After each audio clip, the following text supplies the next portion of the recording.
Assalamu alaikum. Welcome to JM Publishers. I am your teacher Zathir Fatma and the book which we are doing Maths of Nursery. Today we will learn number 1 and 2. Let's start our activity together. Look here children.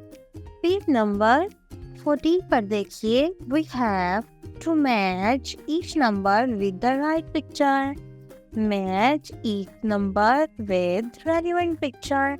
Activity number 1 में क्या करना है? Numbers को इनकी relevant picture के साथ मिला देना है. How many pencils do you see? कितनी पेंसिल्स दिखाई दे रही हैं आपको? 1. Yes, only one pencil. So we match number 1 with the pencil. Very good. Now look here. This is number 2. How many shoes do you see? Let's count. 1 and 2. Yes, 2 shoes.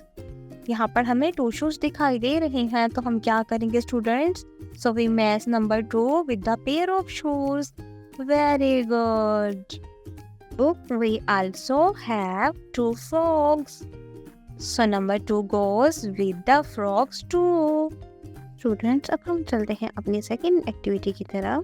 Count and right the number. So students हम देखेंगे कि हमारे पास कितने object मौजूद हैं. यहाँ पर आप देख सकते हैं कि ट्री के ऊपर एक एप्पल है. तो हम क्या करेंगे? नंबर 1 को राइट कर देंगे एप्पल वाले बॉक्स में.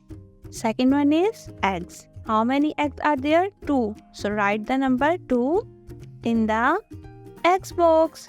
Dear students, let's trace and write 1 and 2, 1 and 2.